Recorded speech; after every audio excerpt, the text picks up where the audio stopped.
அமைச்சர் ரிஷாட் பதியுதீன் மற்றும் அவரது உறவினர்கள் ஆயிரக்கணக்கான ஏக்கர் காணிகளை சுவீகரித்துள்ளதாகவும் காணி பிரச்சினைகள் வருகின்ற சந்தர்ப்பங்களில் தம்மை முன்னிலைப்படுத்தி அவர்கள் தப்பித்துக் கொள்வதாகவும் முசலி பிரதேச மக்கள் தெரிவித்துள்ளனர். வில்பத்து சரணாலயத்தில் காடழிக்கப்பட்டு குடியிருப்புகள் அமைக்கப்படும் விடயம் தொடர்பில் அதிகம் பேசப்படும் நிலையில் அப்பகுதி மக்கள் இவ்வாறு கருத்து தெரிவித்தனர். தமக்கான காணிகளை பெற்றுக் கொண்டுள்ள மன்னார் மாவட்ட அமைச்சர் ரிஷாட் பதியுதீன் காணி பிரச்சினைகள் வரும்போது அதனை மக்கள் மீது சுமத்தி விடுவதாகவும் மக்கள் குறிப்பிடுகின்றனர். இதனால் அப்பாவி பொதுமக்களே பாதிக்கப்படுவதாகவும் இவர்கள் சுட்டிக்காட்டுகின்றனர். நாங்கள் பாவப்பட்ட மக்கள்.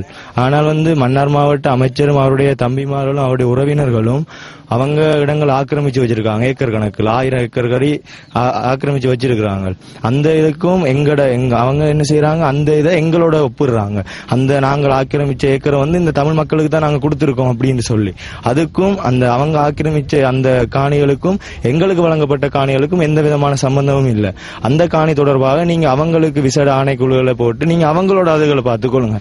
நாங்க பாவப்பட்ட மக்கள், எங்களுக்கு அரசாங்கம் உறுதியோட காணி தந்திருக்கிறாங்க. வில்பத்து சரணாலயம் மற்றும் அதனை சூழவுள்ள பகுதிகளின் தற்போதைய நிலைமை தொடர்பாக ஆராய நியூஸ் ஃபர்ஸ்ட் அண்மையில் அங்கு சென்றிருந்தது.